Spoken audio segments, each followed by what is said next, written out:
अस्सलाम वालेकुम dear students, ये अब आपका आ गया जी lecture number 29 ordinary differential questions math 202। Lectures तो नो डाउट सारे इंपॉर्टेंट हैं। ये मैं इसलिए इंपॉर्टेंट कहूँगा कि इसमें आपको पता लग जाएगा कि बाकी जो लेक्चर्स रहेंगे उसमें हमने करना क्या है। अब वैसे तो इसमें 7 सेट ऑफ प्रॉब्लम्स है और ये लास्ट सेट है, और इसमें लिखा हुआ है कि फाइंड द ए पार्ट में find the general solution of the following second order non homogeneous ordinary differential questions, non homogeneous ordinary differential questions. और जब आपने जनरल सोल्यूशन निकालना है तो उसमें पार्टिकुलर इंटीग्रल भी आएगा ये वाला, और इसमें कॉम्प्लीमेंट्री फंक्शन भी आएगा, दोनों आएंगे, दोनों का सम। ठीक है, ये ले जी, ये जी जनरल सोल्यूशन। और यहाँ पे वो कह रहा है कि जो पार्टिकुलर इंटीग्रल आपने निकालना है उसके लिए यूज करेंगे method of variation of parameters. ये देखें, ये तो असाइनमेंट है, इसमें आसानी के लिए बता दिया, पीछे टॉपिक भी कवर किया था। एग्जाम में या असाइनमेंट में पहचान होनी चाहिए। सिर्फ रट्टेबाजी कह सकता है जी कि मैं नहीं पहचान सकता। यहाँ साफ नजर आ रहा है नॉन होमोजेनियस है। दो ही तो मेथड पढ़े आपने, या मेथड ऑफ अनडिटरमिन्ड कोएफिशिएंट या method of variation of parameter. Undetermined coefficient में तो बाउंड था कि ये वाली टर्म जिसमें ना y है ना y का डेरिवेटिव है, उसके अंदर या तो साइन कोसाइन वाली टर्म हो पावर 1 की, वो नहीं है। एक्सपोनेंशियल वो भी नहीं है, पॉलिनोमियल वो भी नहीं है। फिर डेफिनेटली ये वेरिएशन ऑफ पैरामीटर का ही सवाल है। और इसी तरह देख लें, वही जो मैंने अभी टर्मों का नाम लिया है कि जी वो साइन कोसाइन वाली, जिसमें कि पावर 1 हो, या आपके पास एक्सपोनेंशियल हो, या आपके पास पॉलिनोमियल हो, इधर भी नहीं है, इधर भी नहीं है। इधर एक्सपोनेंशियल है लेकिन साथ सेकंड एक्स लगा हुआ है, तो फिर ये एक्सपोनेंशियल तो नहीं है। यहां पर देख लें, इधर भी नहीं है, यहां पर भी नहीं है। ये पहला वाला और ये तो जरा शक्ल कुछ है, 100% सेम नहीं है। वो सीकेंड टैन है और ये कोसीकेंड कॉट है। लेकिन बैरल साफ नजर आ जाना चाहिए कि ये आपके पास वेरिएशन ऑफ पैरामीटर्स के क्वेश्चंस हैं, ना कि अनडिटरमिन्ड कोएफिशिएंट्स। इनको शुरू कर दें।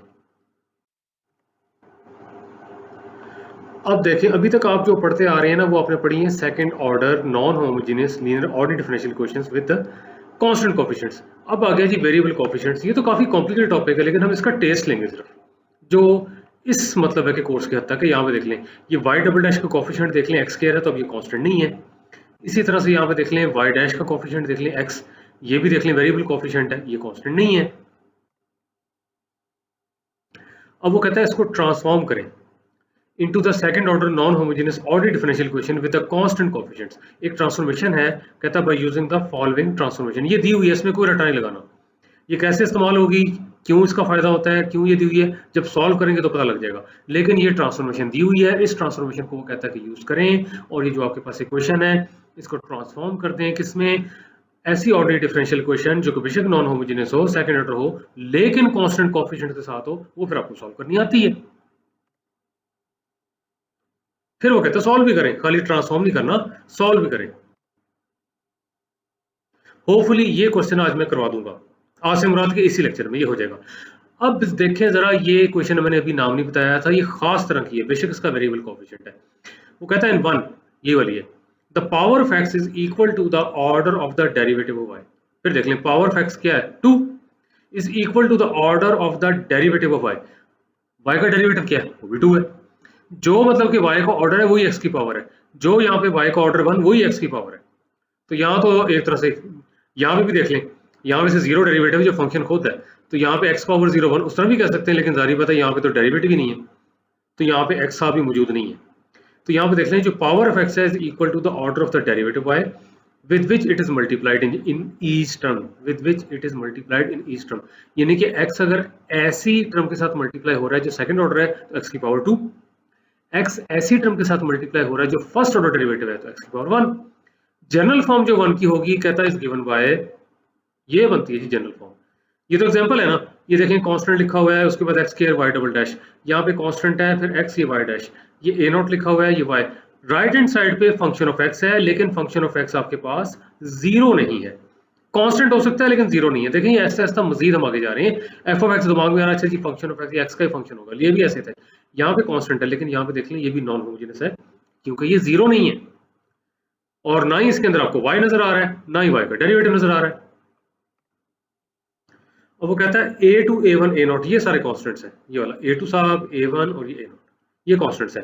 f ऑफ x कहता है कांस्टेंट भी हो सकता है, वेरिएबल भी हो सकता है, लेकिन नॉन जीरो। अच्छा जी, इस इक्वेशन का नाम, ये जो खास तरह की इक्वेशन है जो कि आपके पास नॉन होमोजेनियस है, जिसके वेरिएबल कोफिशिएंट्स हैं और कोफिशिएंट में भी देख लें x आ रहा है इस तरह से, उसकी पावर वही है जो डेरिवेटिव का ऑर्डर है, इसको कहते हैं कॉशी ऑयलर इक्वेशन। ये पेज 180 जो है ना आपकी बुक का, उस पर दी हुई है। कॉशी साहब से पहले मुलाकात नहीं है, ये कर लीजिए, ये कॉशी साहब से मिलने आए हैं और फ्रेंच मैथमेटिशियन है, मुझे प्रोनाउंसिएशन नहीं आती, मैं ऐसे ही कहूँ, लेकिन हम तो ये पढ़ेंगे ऑगस्टन लुइस कॉशी, 1789 से जंग आज़ादी तक, और जंग आज़ादी में फिर ये आज़ाद हो गए। अच्छा, फिर उसके बाद ये तो नहीं का नाम आ गया। ऑयलर साहब को तो पता ही हो, जो एक आंख से देखने वाली है, ये ऑयलर साहब आ गए, इनका तो पता ही, कई बार मुलाकात हुई है, एक आंख से देखते हैं। ये जी लास्ट टॉपिक बनता है Laplace transformation, very important topic. ये भी एक टेक्निक है डिफरेंशियल क्वेश्चन सॉल्व करने की, non homogeneous ordinary differential questions linear solve करने की। सबसे पहले लैपलास साहब से आप मुलाकात करें, ये हैं जी लैपलास साहब, देखें कितने सच के बैठे हुए हैं। प्रोनाउंसिएशन का मसला है, फ्रेंच मैथमेटिशियन है, हम तो ये पढ़ेंगे पियर सिमन मार्कस डी लैपलास, पियर सिमन मार्क्वेस डी लैपलास। ये है जी 1749 से 1827। ये ना सिर्फ मैथमेटिशियन थे बल्कि स्टैटिस्टिशियन थे, फिजिसिस्ट थे, एस्ट्रोनॉमिस्ट थे। तो मैथ आपका स्ट्रॉन्ग है तो कितनी फील्ड आप एक्सप्लोर कर सकते हैं, ये अभी की बात नहीं है, ये तो इतने 100 साल पहले की बात है, तो अब देख लें अब क्यों नहीं हो सकता। तकरीबन ये देख लें ना सिलसिला, कितना अर्से पहले की बात है। ये है जी लैपलास साहब, और ये है जी, ठीक है जी, ये शो किया हुआ है। हमने तो पढ़ी लैपलास ट्रांसफॉर्मेशन, जो इनका कारनामा है। यहाँ पे देख लें, ये स्मॉल एफ लिखा हुआ है, फंक्शन ऑफ एस है, और ये कैपिटल एफ लिखा हुआ है, फंक्शन ऑफ टी है। अब वो कहता है लैपलास ट्रांसफॉर्मेशन जो है ना given function F of T, इसको यूं डिफाइन करते हैं। ये डेफिनेशन है, इसको हम एक्सेप्ट करेंगे, लॉजिक इसकी समझेंगे, रट्टा नहीं लगाना इसका। एफ ऑफ टी की लैपलास ट्रांसफॉर्मेशन ले रहा है, क्या तरीका होता है, एफ ऑफ टी को मल्टीप्लाई करते हैं exponential to the power minus S T, और फिर इंटीग्रेट करते हैं 0 टू इन्फिनिटी। लिमिट ये टी की है, जिसके लिहाज से यहाँ पे डेरिवेटिव मौजूद होता है, उसकी लिमिट होती है।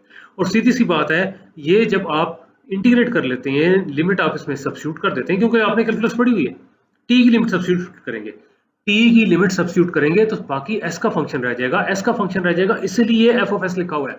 चलें ये लॉजिक अभी अंडरस्टैंड करें, इसीलिए एफ ऑफ एस लिखा हुआ है, क्योंकि यहाँ पे देख लें आपने इंटीग्रेट टी के लिहाज से करना है, लिमिट भी टी की लगानी है, बच जाएगा एस का फंक्शन। एग्जांपल्स करेंगे मजीद क्लियर होगा, लेकिन ये इम्प्रॉपर इंटीग्रल है। अब वो फिर लंबी चौड़ी थ्योरी है कि जी इम्प्रॉपर इंटीग्रल क्या होता है। फिलहाल यहाँ बता दूं, जब आपके पास ये जो डेफिनेट इंटीग्रल होता है ना, जिसमें फाइनाइट लिमिट की बजाय कम से कम एक लिमिट इन्फिनिटी होनी चाहिए, बेशक ऊपर इन्फिनिटी हो या नीचे माइनस इन्फिनिटी हो, या बेशक नीचे माइनस इन्फिनिटी ऊपर इन्फिनिटी हो, तो ये इम्प्रॉपर इंटीग्रल है। अब इसको सामने रखते उसने कहा find the Laplace transformation of the following functions. Laplace transformation आपने निकालनी है, फॉलोइंग, ये सारे में करवाऊंगा आपको। जैसे एफ ऑफ टी 1 लिखा हुआ है, एस पॉजिटिव, ये जब करेंगे तो पता लगेगा। करना यही है, ये आपने एफ ऑफ टी को 1 करना है, यहाँ पे इसको इंटीग्रेट करना है, फिर जो भी आंसर है फिर इसकी निकालनी है। एफ ऑफ टी की जगह एक्सपोनेंशियल टू द पावर 80 यहाँ पे आपने सब्स्टिट्यूट करना है, इसको इंटीग्रेट करना है, फिर जो भी आपके पास आंसर है। एस ग्रेटर देन ए क्यों है, जब करेंगे तो पता लगेगा। फिर आपने ये कॉस ओमेगा टी की भी निकालनी है, साइन ओमेगा टी की भी निकालनी है। फिलहाल आपके दिमाग में शायद ये आ रहा हो कि जी कॉस ओमेगा टी को यहाँ पे सब्स्टिट्यूट करेंगे, साइन ओमेगा टी को भी यहाँ पे सब्स्टिट्यूट करेंगे, बाई पार्ट्स करेंगे, लेकिन खुशी की खबर है इंटीग्रेशन बाई पार्ट से फिर बच जाएंगे, उसके बगैर ही मैं करवाऊंगा, पहुंचने तो दें। अब आगे डेरिवेटिव की, ये D Y by D T लिखा हुआ है, एस पॉजिटिव है यहाँ पे, तो यहाँ पे देख लें। अब डेरिवेटिव की लैपलास ट्रांसफॉर्मेशन को निकालनी है, भाई असल में तो हमने ऑर्डिनरी डिफरेंशियल इक्वेशन से ही तो सॉल्व करनी है। ये ट्रांसफॉर्मेशन आपको हेल्प आउट करेगी to solve ordinary differential equations या linear ordinary differential equations with constant coefficient, क्योंकि सेकंड ऑर्डर है तो डबल डेरिवेटिव की भी आनी चाहिए। फिलहाल मैंने थोड़ा सा आपको मोटिवेट किया है, किस तरह से लैपलास ट्रांसफॉर्मेशन लेनी है वो बात की बात है, आज मैं शायद थोड़ा सा बता दूं, बात की बात है। और ये एक और फंक्शन दिया हुआ है, आपकी जो बुक है ना उसका पेज 248, उसमें लंबा चौड़ा टेबल है, जहां से लोग आमतौर पे एग्जाम में भी वो टेबल देख लेते हैं अगर लैपलास ट्रांसफॉर्मेशन यूज करनी। मैं चाहता हूँ पता तो लगे आ कैसे रही है, इसलिए ये मैंने 7 यहाँ पे फंक्शंस लिखे हैं कि इनकी बताऊं। एफ ऑफ टी है यहाँ पे लिखा है एस पॉजिटिव, ये जब करेंगे तो पता लगेगा एस पॉजिटिव क्यों लिया हुआ है।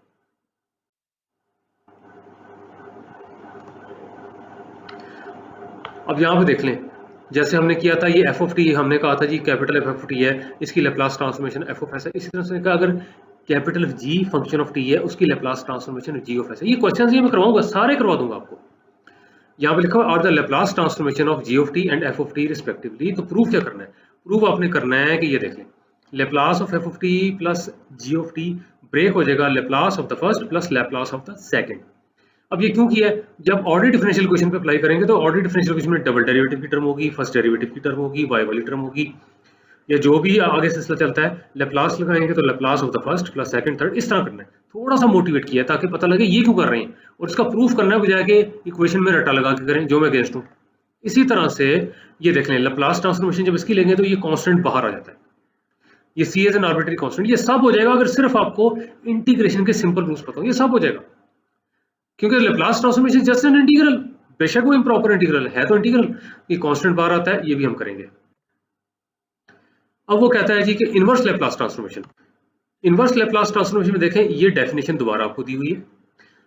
स्मॉल एफ जो था कैपिटल एफ की लेप्लास ट्रांसफॉर्मेशन थी, इसी तरह से जो कैपिटल एफ है वो स्मॉल एफ की इनवर्स लेप्लास है। मैंने बोल दिया है, इतना नहीं पता लगा, लेकिन टीचरों को पता होता है कि स्टूडेंट्स को पता लगेगा कि नहीं, इसलिए नीचे देखें, इसने कहा एफ ऑफ टी जो है ये inverse capital F of T inverse Laplace transformation of small F है।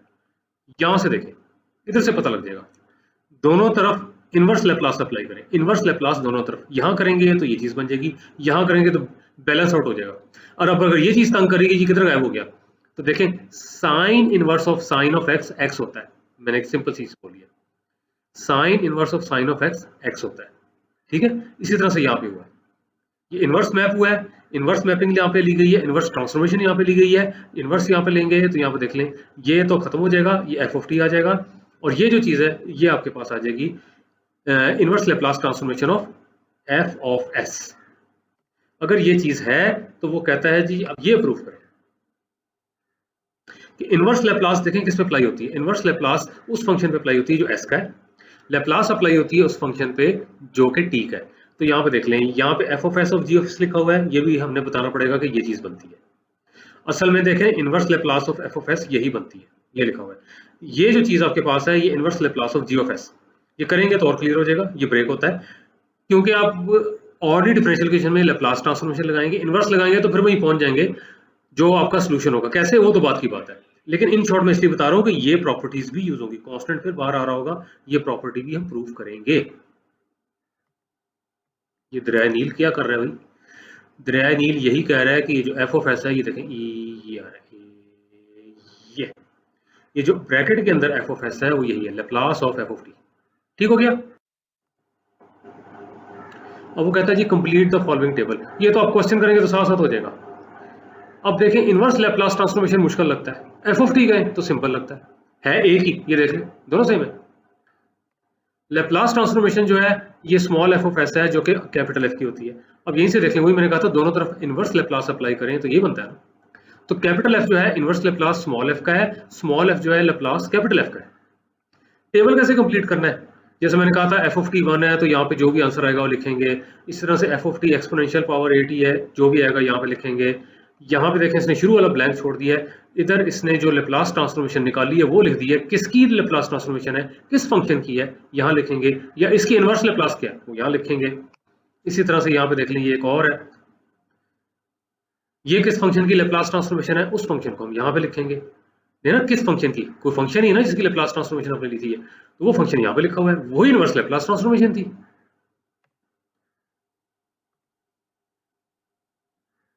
यहाँ पे देख लें, ये अब किसकी आपके पास लेप्लास ट्रांसफॉर्मेशन आई है, छोटा वाला जब भी लिखेंगे वो देख लें वो कैपिटल वाले की लेप्लास ट्रांसफॉर्मेशन होगी। इसमें बहुत ध्यान रखना है, यहाँ पे देख लें बहुत ध्यान किस चीज का, कैपिटल एफ और स्मॉल एफ दोनों छोटे नहीं लिखने, दोनों बड़े नहीं लिखने, मिक्स हो जाएंगे, वो बताना है कौन सा किसका फंक्शन है। तो ये स्मॉल वाई लिखा हुआ है ना, ये कैपिटल वाई की लेप्लास ट्रांसफॉर्मेशन है, ये कैपिटल वाई की वैल्यू है 0 पे, आगे सब करेंगे जब होगा।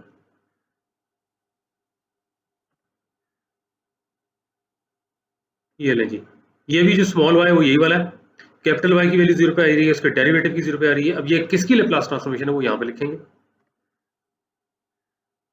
ये फिर इसने कहा एफ ऑफ टी टी, ये सारे जब हो जाएंगे ये टेबल ऑटोमेटिकली कंप्लीट हो जाएगा।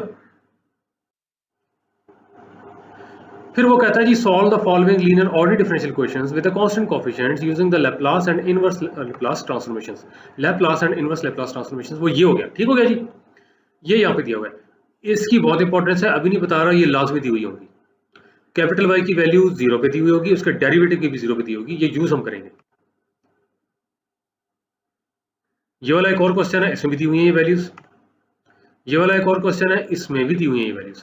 ये फिर हम क्वेश्चंस करेंगे और यहाँ पे आपका कोर्स एंड होगा। ये मैंने बता दिया कि अगले जितने लेक्चर्स में हमने ये करना है, अतने अगले जितने भी लेक्चर्स है ना उनमें हमने ये करना है। और कहता है 4.3 ये वाला, कहता है you can make use of the table of the transformations given on page 246। पहले दो में तो पहले जो हमने इस टेबल में जो पीछे था जो है उसी से बात बन जाएगी। इसमें शायद कोई ऐसा हो जिससे ना बात बन रही है, तो मैंने कहा जो पेज 246 पे आपका टेबल दिया हुआ है ना वहां से देखा जा सकता है। जो मैंने कहा लोग देखते हैं लेकिन पता तो वो आ कहां से रही है। देखिए ये 3 वाला जो है वो ये वाला इस क्वेश्चन की बात कर रहा है। भाई गुड न्यूज आ गई कोई, वो तो बहुत खुश है भाई। क्या? Most of the problems of the 7th set will be done in the coming lectures and we start now. यही लग रहा होगा वो तो फंस गए भाई इतने ज्यादा। लेकिन अब देख लें अगर ज्यादातर इधर ही हो जाते हैं और फिर भी कोई स्टूडेंट नहीं सीख पाता तो बताएं फिर इससे ज्यादा बदकिस्मती कोई होगी? सीधी सीधी बात मैं कर रहा हूँ। ये देख लें वो लोग तो बड़े खुश हैं कि most of the problems of the 7th set will be done in the coming lectures, और अभी स्टार्ट करेंगे। आप देख लीजिएगा इसमें आपका बाजू कौन सा है, चेक कर लीजिएगा। ये घड़ी है किसी के पास, उसको तो आराम से पता लग जाएगा। हाँ जी, वी स्टार्ट नाउ। तो मैंने कहा था क्वेश्चन में जो मैं इसी में करवाऊंगा वो ये है, कॉशी ऑयलर इक्वेशन आज हम सॉल्व करेंगे। ये जी आपका जो बी पार्ट था 7th सेट का उसमें था कि solve the Cauchy Euler equation, इसको यूज करके। ये दिया हुआ है आपको, वो कहता है कि इसको यूज करके भी transform 1 into second order non homogeneous ordinary differential equation लेकिन विद कांस्टेंट कोएफिशिएंट। ये तो वेरिएबल कोएफिशिएंट्स है। और चेन रूल यूज करेंगे। चेन रूल दिमाग से निकला हुआ है तो रेफरेंस दिया हुआ है लेक्चर 17 में मैंने आपको करवाया हुआ। अब जरा ध्यान से देखें, x है e पावर t। ध्यान से देखें, आपने dy बाई dx निकालना है। ये देखें डबल डेरिवेटिव भी निकालना है, पहले इस पे तवज्जो देते हैं dy बाई dx। अब जरा ध्यान से देखें, y तो x का फंक्शन है, पता लग रहा है ना यहाँ से y x का फंक्शन है। ये तो हमने स्टार्ट किया था पहला लेक्चर यहाँ से। x t का फंक्शन है, ठीक है ना? तो यहाँ पे देख लें y x का फंक्शन है, x t का, तो y t का फंक्शन हुआ ना। अगर y t का फंक्शन आपको समझ आ गई मेरी बात, तो यहाँ पे देख लें y का डेरिवेटिव तो उसने x के लिहाज से लिया हुआ है। अब y का डेरिवेटिव वो t के लिहाज से ले रहा है क्योंकि y तो t का फंक्शन है। y x का फंक्शन है, x t का, तो y भी t का फंक्शन है, और t का डेरिवेटिव x के लिहाज से ले रहा है। आप कहेंगे यार कि सर ने मजाक कर दिया। सर तो कह रहे थे कि x t का फंक्शन है तो यहाँ t का डेरिवेटिव x के लिहाज से क्यों हो रहा है? x का t के लिहाज से करें। ओ भाई ले लो भाई, नाराज ना होना, x का ही आप t के लिहाज से ले लें। बहुत आसान है, एक्सपोनेंशियल का तो वही आता है। उन्हें पुठा कर दो, जब कोई बात ना माने तो कहते पुठा कर दो, दो मारो वन, तो पुठा कर दें। तो यहाँ पे देख लें dt बाई dx इज ये हो गया आपके पास 1 ओवर e पावर t यानी e पावर माइनस टी, और इस dt बाई dx को इससे रिप्लेस करते हैं e पावर माइनस टी। ठीक है, समझ आ गई ये क्या किया है? तो ये चेन रूल लगा आपके पास। तो यहाँ पे देख लें आपने dx पे dt किया है जो बड़ा सिंपल है, उसका रेसिप्रोकल, क्योंकि रेसिप्रोकल यहाँ पे यूज हो रहा है, और 1 over e power t e power minus T वो ये लिखा हुआ है। ये पहला डेरिवेटिव आ गया चेन रूल के जरिए। ये ले, तो बड़ा क्लियर नजर आ रहा है। ये देख लें, ये देख लें, और ये देख लें। अब डबल डेरिवेटिव आपने निकालना है। डबल डेरिवेटिव भी निकालना है तो पहले लिखें dy by dx, dy by dx। अब ये जो dy बाई dx है ना, इसको रिप्लेस करें इसके साथ, इसके साथ रिप्लेस करें। अब फिर वही मसला है, अंदर सारा t का फंक्शन है, क्यों? y x का था फंक्शन, x t का था, अंदर t बाहर x के लिहाज से कर रहे हैं, तो फिर वही वाला काम करें। कौन सा वाला काम जो ऊपर किया था कि t के लिहाज से डिफरेंशिएट करें और t को x के लिहाज से, वही काम अब यहाँ करें। ये देखें मैं यहाँ शो किया हुआ है, लेकिन ध्यान से देखें तो कोई वजह नहीं कि ना समझ आए, सारा पता लग रहा है। लिखा हुआ है टू इम्प्लाइज, यहाँ पे एरो भी लगा हुआ है कि ये वाली टर्म यहाँ पे आ रही है। ठीक है, क्यों? कि ये dy बाई dx थी। ये देखें अब यही वाली एग्जैक्टली यही वाली टर्म यहाँ पर आ गई, और जब यहाँ पर आ गई तो यहाँ पे देख लें अब यहाँ पे क्या किया हुआ है, डी बाई डी एक्स को लिखा हुआ है डी बाई डी टी, बिल्कुल वैसे जो यहाँ पे किया हुआ था। फिर D T by D x ये लिखा हुआ है।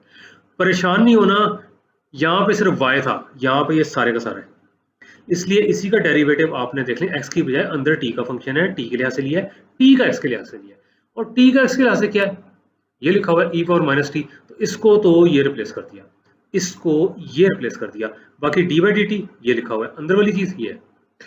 तो यहां से देखते हैं, ये दरिया नील फिर आया आपको समझाने के लिए। ये जो e पावर माइनस टी है ये which is D T by D x जो यहाँ पर रिप्लेसमेंट हुई है, ये हुई। अब कर सकते हैं, पहले देखें डेरिवेटिव इसका नहीं लेना, ये ब्रैकेट से बाहर है, ब्रैकेट के अंदर वाले का लेना है, और वही प्रोडक्ट रूल लगा दें। कौन सा product rule? First function derivative second, यहाँ पे इसको फर्स्ट फंक्शन लिया हुआ, जिसको मर्जी आप लें, फर्स्ट फंक्शन ये लिखा हुआ है, डेरिवेटिव ऑफ द सेकंड ये फर्स्ट फंक्शन लिखा हुआ है, डेरिवेटिव ऑफ द सेकंड, तो ये D square Y by D T square ये आ जाएगा, plus second function dy by dt, ये आ गया, and derivative of the first exponential fourth और माइनस टी का माइनस वन होता है, ये हो गया। e पावर माइनस टी को बाहर निकाल लें, ये e power minus twice T हो जाएगा, बेसिस साइन पावर ऐड होगी, यानी minus T minus twice T. ये आया है जी सेकंड डेरिवेटिव, यहाँ पे देख लें।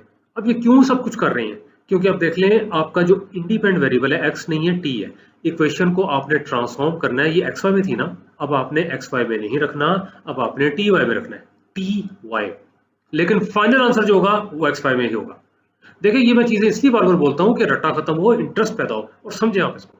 तो अब यहाँ पे देख लें, ये जो पहला डेरिवेटिव है यहाँ पे सब्स्टिट्यूट करेंगे ये वाली वैल्यू, ये जो आपके पास दूसरा डेरिवेटिव है ये वाली वैल्यू है वो यहाँ पे सब्स्टिट्यूट करेंगे, लेकिन फिर x को भी e पावर t, क्योंकि सारी इक्वेशन अब t में जाएगी। ये दो इंडिपेंडेंट वेरिएबल नहीं हो सकते, एक x था वो t में चला गया, सारी इक्वेशन t में जाएगी, y वहीं का वहीं है, वो तो बेचारा डिपेंडेंट है ना, बंधा हुआ बेचारा क्या करे। तो यहाँ पे देख लें ये वाला चीज है आपके पास है, एक्स को रिप्लेस करेंगे e पावर ट्वाइस टी से, x को रिप्लेस करेंगे e पावर t से। चलिए अगली स्लाइड पे चलते हैं अगर मसला हो रहा है तो। ये लेंगे, ये पहला डेरिवेटिव, ये दूसरा डेरिवेटिव, पहला डेरिवेटिव ये आपने निकाला है, दूसरा डेरिवेटिव आपने ये निकाला है। वो कहता है यूजिंग 2 and 3 in 1।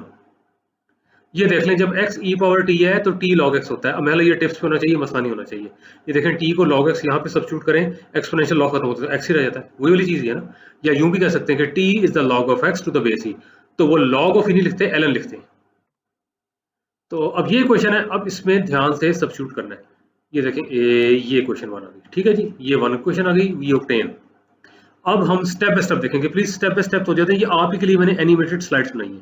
पहली चीज, ये जो x स्क्वायर है इसको लिखा है e rest power twice T, ये x है, स्क्वायर करेंगे तो इसका स्क्वायर क्या होगा, e power t into e power T, e rest power twice T, ये हो गया।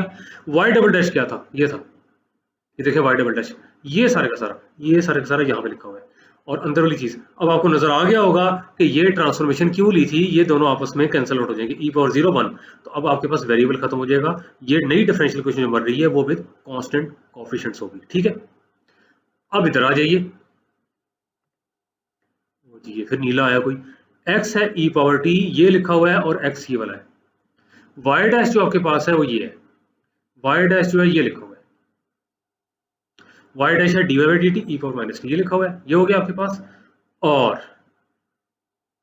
ये तो कैंसिल होना शुरू हो गए, ये तो हम चाहते थे, धड़ास धड़ास धड़ास गोलियां चल गई, सब कैंसिल हो गए, यानी कि हम कामयाब हो गए डिफरेंशियल इक्वेशन को कन्वर्ट करने में। अब उसके कोएफिशिएंट कांस्टेंट है, ये वाली चीज y को हमने कुछ नहीं करना, मैंने कहा था डिपेंडेंट है, वन भी ऐसे ही है, मजीद हो सकता है सिंप्लीफाई, ये भी कैंसिल हो जाएंगे, ये देखें ये तो कैंसिल हो गया ना, ये वाली टर्म ये लिखी हुई है, ये वाली टर्म ये लिखी हुई है, ये वाली टर्म ये लिखी हुई है, ये वाली टर्म ये लिखी हुई है, और वन यहाँ बैठा हुआ है, ये भी कैंसिल हो जाएंगे। ओ गए, ओ डंडा पे ओ गया, दूसरा भी गया, बच क्या गया। इसको तो सॉल्व कर सकते हैं ना, देखे ना मैथमेटिक्स वालों को मजाक उड़ाया जाता है कई बार, है तो लतीफा, मैं आपको सुना देता हूँ। तीन बंदे जा रहे होते हैं, एक इंजीनियर साहब होते हैं, एक साइंसदान साहब होते हैं, एक मैथमेटिशियन होते हैं, जॉब के लिए जाते हैं और उनसे एक ही क्वेश्चन होता है कि जी एक बिल्डिंग में आग लगी तो आप क्या करेंगे। तो साइंसदान साहब कहते हैं जी मैं इंटेंसिटी देखूंगा आग की कितनी है, फिर कितना मतलब कि फोम बनाना पड़ेगा वो देखूंगा, फोम बनाऊंगा और बुझा दूंगा आपको। इंजीनियर साहब से पूछते हैं क्या करेंगे, कहते हैं मैं देखूंगा कि वाटर हॉस कहीं ना कहीं है तो उसमें पाइप लगा के तो बुझा दूंगा। मैं मैथमेटिशियन साहब से पूछते हैं, वो कहते हैं जी कि मैं भी यही काम करूंगा, वाटर हाउस खोलूंगा तो बुझा दूंगा। फिर तीनों से सेम क्वेश्चन होता है। अब नेक्स्ट टाइम आप जा रहे हैं, बिल्डिंग अच्छी बनी, फिर क्या करेंगे। साइंसदान कहता कुछ नहीं करूंगा गुजर जाऊंगा, इंजीनियर का कुछ नहीं करूंगा गुजर जाऊंगा। मैथ वाले साहब कहते हैं पहले मैं इसको आग लगा दूंगा, अब वही प्रॉब्लम बन जाएगी जो पहले मैंने सॉल्व की थी, और आगे मैं वही करूंगा जो पहले प्रॉब्लम सॉल्व करने में किया था कि वाटर हाउस ऑन करके तो पानी बुझा दूंगा। तो ये देख लें, पहले आपने क्या किया था, वो तो लतीफे किया तक था, आपने पहले इक्वेशन सॉल्व की थी जिनमें कांस्टेंट कोएफिशिएंट्स है, बन गई ना, इसको आप सॉल्व कर सकते हैं। ये लीजिए मुबारक हो जी, फोर्थ इक्वेशन जो आपके पास है ये सेकंड ऑर्डर है, नॉन होमोजेनियस है, ऑर्डिनरी डिफरेंशियल इक्वेशन लेकिन constant coefficients, ordinary differential equation with constant coefficients with the corresponding homogeneous. अब देखिए पहली बार मैं डायरेक्ट स्टेप करने लगा हूं, वो कहता है जो कॉरस्पॉन्डिंग होमोजेनियस इक्वेशन है उसका सॉल्यूशन ये है। पहली बात देखें, रट्टा ना लगाइएगा, इन चीजों को समझें, ये निकालनी आपको आनी चाहिए, थोड़ा सा मैं जुबानी बता भी दूंगा। अब रट्टा लगाएंगे तो एक्स ना लिख दें यहाँ पे देख लें, अब आपके पास y फंक्शन ऑफ t है, इसलिए यहाँ पे x ना आ जाए। ये कैसे आ रहा है, यहाँ पे देख लें, यहाँ पे आपके पास जो ऑक्सिलरी इक्वेशन बनती है होमोजेनियस की ऑक्सिलरी m² 4 + 4 = 0। फिर सुन लें, ये आपके पास बन जाती है m square plus 4 equal to 0, m आ जाएगा प्लस माइनस 2 आयोटा, एम आ जाएगा प्लस माइनस 2 आयोटा, या 0 प्लस माइनस 2 आयोटा। तो ई पावर 0t वो तो खत्म हो गया, इसलिए यहाँ पे लिखा नहीं हुआ, अंदर कांस्टेंट है, और plus minus 2 iota, plus minus iota छोड़ के 2 वो एंगल में आ रहा है, यहाँ पे एंगल में आ रहा है, यहाँ पे एंगल में आ रहा है, और यहाँ पे आपके पास जो है t आ रहा है, x नहीं आ रहा। उम्मीद है कि समझ आ गया होगा, और नहीं समझ आया तो प्लीज वहां पे जाके देखिएगा जहां पर मैंने बताया था कि कॉम्प्लेक्स रूट्स हो तो सोल्यूशन कैसे आता है। ये तो हो गई आपके पास एक चीज। और अगर ये मैंने जुबानी बोला है ना m² प्लस 4, अगर आपको मसला होता है तो इसको सब्स्टिट्यूट कर सकते हैं होमोजेनियस इक्वेशन जो कॉरस्पॉन्डिंग होगी यहाँ पे 0 करके, y को आपने करना है e rest power mt, x नहीं लिखना, e रेस्ट पावर mt, उससे भी हो जाएगा। अब मैंने कहा था फाइनल आंसर आपके पास y और x में होना चाहिए, t है ना, तो t को log x लिखें, ये देखें ये log x यहाँ पे लिखा हुआ है, ये t log x, इस t को log x लिखें। ये ले जी लेक्चर 25 बता भी दिया आपकी आसानी के लिए, जहां पे हमने कॉम्प्लेक्स रूट्स के साथ ऑक्सिलरी इक्वेशन को सॉल्व किया था। ऑक्सिलरी का मतलब होता है कोई, अगर आप वो डिक्शनरी में देखें ऑक्सिलरी के, जितनी बार तो ये वर्ड यूज हो गया, ये तो रटा ही है ना। ऑक्सिलरी का मतलब होता है जो एडिशनल सपोर्ट दे सके, और ऑक्सिलरी इक्वेशन वाकई एडिशनल सपोर्ट देती है, उसको सॉल्व करते हैं तो रूट्स आते हैं, रूट्स आते हैं तो फिर आप सोल्यूशन लिखते हैं डिफरेंशियल क्वेश्चन का। ये रही दरैनी फिर आया, ओ जी बड़ा जबरदस्त, ओ पोछा ठक, सिर्फ बताने के लिए कि ये टी था, log x क्यों बना, यहाँ देख लें, ये टी log x के बराबर है यहाँ से, क्योंकि टी जो था आपके पास लॉगरिथम ऑफ x था टू द बेस, यानी कि t is equal to log x। ये लीजिए होमोजेनियस सॉल्व हो गई। अब आपने नॉन होमोजेनियस करनी है। नॉन होमोजेनियस के लिए यहाँ पे देख लें, इन्होंने जो मेथड यूज किया हुआ है ना, वेरिएशन ऑफ पैरामीटर्स का यूज किया हुआ है, ये लेक्चर 28 में था, और यहाँ पे देख लें y भी निकालना है, f of t 1 है, यहाँ पे देख लें आसान हो गया, क्योंकि यहाँ पे देख लें इधर आपके पास f of t जो है कांस्टेंट है। तो अब यहाँ पे देख लें, ये तो आपने निकाल लिया था, ये था y से, अब ध्यान रखना फिर t वाला ही यूज करना है क्योंकि ये t में है। तो ये c1 cos twice t है plus c2 sin twice t है, तो y1 कर लें cos of twice t और y2 कर लें sin of twice t, ये आपके पास हो गया। अब इनका रॉन्स्कियन देख लें, ऊपर आपके पास जो है सोल्यूशन है, नीचे उसका डेरिवेटिव है, cos का डेरिवेटिव माइनस साइन के लिहाज से होता है, 2 बार आ जाता है, यहाँ पे साइन है, नीचे उसका डेरिवेटिव है, यहाँ पे आपके पास cos है, और यहाँ पे 2 बार आ जाता है, इन दोनों को मल्टीप्लाई कर दें, ये 2 cos के 2t हो जाएगा, 2 cos के twice t minus this into this, तो माइनस माइनस ये प्लस हो जाता है, 2 फिर बार लिखा हुआ है, sin twice t को sin twice t से मल्टीप्लाई करेंगे, sin square twice t, इन दोनों को आप देख लें, cos square twice t plus sin square twice t 1 हो गया, तो 2 आ गया, which is not equal to 0, ये है जी रॉन्स्कियन। अब वो कहता है कि particular integral is given by, ये आपको पता है ना formula, v1 y1 v2 y2। अब v1 y1 क्या है, y1 का तो पता है आपको, और v2 y2 क्या है, y2 का पता है, लेकिन v1 v2 क्या है। अब ध्यान रखना है, यहाँ पे आपने x नहीं लिखना, यहाँ पे आपने x नहीं लिखना, इधर आपने x नहीं लिखना, यहाँ पे आपने x नहीं लिखना, ये फंक्शन ऑफ t है, ये भी फंक्शन ऑफ t है, क्योंकि इंडिपेंडेंट वेरिएबल ऑफ t है। इन चीजों का ध्यान नहीं रखना, जो रटा लगाते हैं वही हरकतें करते हैं, और जो समझ जाते हैं वो कभी नहीं कहते ड्राई सब्जेक्ट है, वो समझते हैं कि लॉजिकल बेस्ड है, टोटली लॉजिकल है। अब यहां से देख लें, अब ये आपके पास रॉन्स्कियन किसके बराबर आया था, ये 2 के बराबर आया था, यहाँ पे सब्स्टिट्यूट करें, यहाँ पे नजर आ रहा है y2 किसके बराबर था, y2 आपके पास था sin of twice t, ये लिखा हुआ है, f of t क्या था आपके पास 1 था। अब इसको इंटीग्रेट करना है, ये तो आपके टिप्स होने चाहिए, ये ना हो कि ये इंटीग्रेशन भी ना हो। हाँ एक चीज का ध्यान रखें, साइन का जो आपके पास इंटीग्रल होता है, साइन का इंटीग्रल जैसे साइन ऑफ u का, वैसे बता रहा हूँ, साइन ऑफ u du वो होता है माइनस कॉस ऑफ u। देखें इसमें रट्टे लगाते हैं, वो जी साइन का तो कॉस नहीं, तो वो भी डेरिवेटिव होता है, इंटीग्रल की बात हो रही है, अच्छा तो इंटीग्रल माइनस आता है, रटा लगाना नहीं लगाना, कॉस का डेरिवेटिव जब माइनस साइन होता है तो साइन का इंटीग्रल माइनस कॉस में आता है, पहली बात है। और जब मैं आपको कह रहा हूँ sine of u d u, इसका इंटीग्रल जो आपके पास होता है वो कॉस ऑफ यू होता है, यानी कि sine of u d u, sine जिस चीज पे ऑपरेट हो रहा है उसका डेरिवेटिव साथ हो। अब साइन किस पे ऑपरेट हो रहा है, ट्वाइस टी पे, इसका डेरिवेटिव 2 बनता है, 2 यहाँ नजर नहीं आ रहा, तो आप यहाँ पे 2 लगाएं और एक 2 बार लगाएं, नीचे 2 पे मल्टीप्लाई डिवाइड करें, यहाँ पे 2 लगाएंगे तो 4 हो जाएगा, और जब यहाँ पर आ जाएगा sine of twice t 2 dt, वो सीधा सीधा आपके पास आ जाएगा माइनस कॉस ट्वाइस टी और माइनस माइनस प्लस। ये पूरा मैंने देखें आपको सॉल्व करके बता दिया। इस तरह से आप इसको देख लें, v2 किसके बराबर है, v2 y1 किसके बराबर है, y1 तो जी कॉस ऑफ ट्वाइस टी जिंदाबाद। रॉन्स्किन किसके बराबर है, रॉन्स्किन जो आपके पास है 2 के बराबर है जिंदाबाद। एफ ऑफ टी किसके बराबर है, वो 1 के बराबर है जिंदाबाद। कॉस का इंटीग्रल क्या होगा, कॉस का इंटीग्रल साइन होता है, गलती से माइनस न लगाएगा साइन का, क्योंकि डेरिवेटिव कॉज होता है तो कॉज का इंटीग्रल साइन।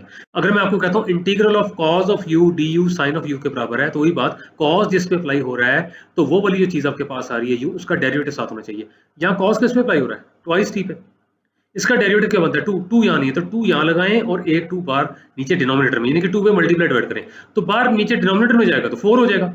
और कॉज ऑफ 2t 2dt ये आपके पास क्या बनेगा, ये वही वाली बात है कि कॉस का तो हो जाएगा आपके पास साइन ऑफ ट्वाइस टी, क्योंकि जो चीज यहाँ लिखी हुई है वही आगे जो एंगल में है उसका डेरिवेटिव आ गया, तो साइन ऑफ ट्वाइस टी हो जाएगा। ये भी मैंने सारा आपको बता दिया।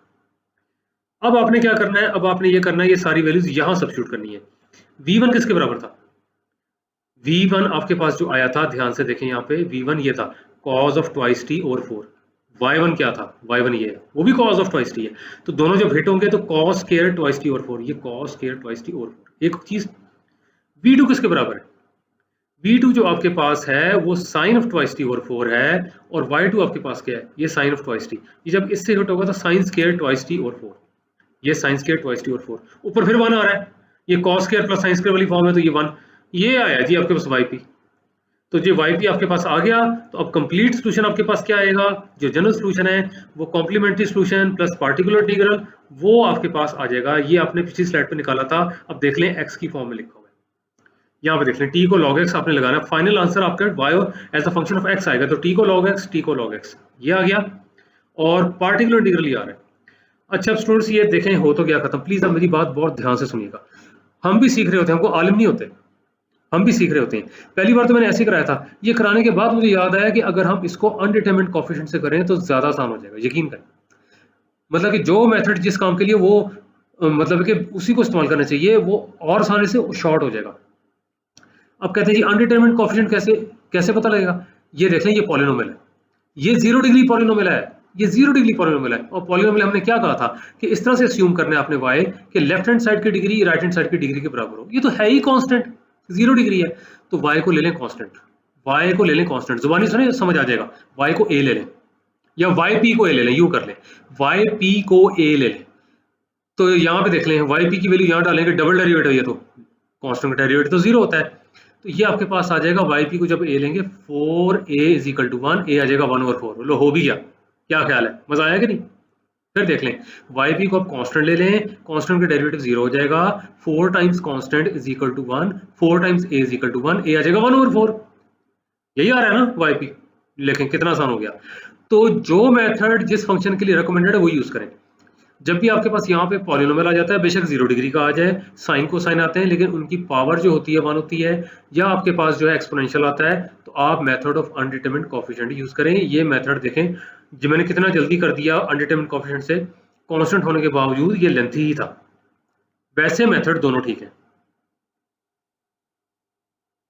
ये दरिया नील तो फिर आ गया, ये छोटा ही है, ये बता रहा है जी 1/4 यहाँ से आ रहा है, ये yp जो है यहाँ सब्स्टिट्यूट किया है, ये यहाँ से आ रहा है, ये लें जी। तो इसके साथ आपका ये वाला लेक्चर भी खत्म हो गया। इंटेलिजेंट क्वेश्चन जरूर पूछेगा, मुझे खुशी होगी। और उसके बाद अब आपके पास ये लें जी, दुआएं चल रही हैं, आप भी दुआ करें, मैं भी करता हूँ, अल्लाह ताला कामयाब करे इस कोर्स को, और सिर्फ आप लोगों को एफसी वालों को नहीं, जितने दुनिया में इस कोर्स को देखें सबको ही फायदा हो। ये जी लेक्चर नंबर 29 एंड हो गया। अब मुलाकात होगी लेक्चर नंबर 30 में।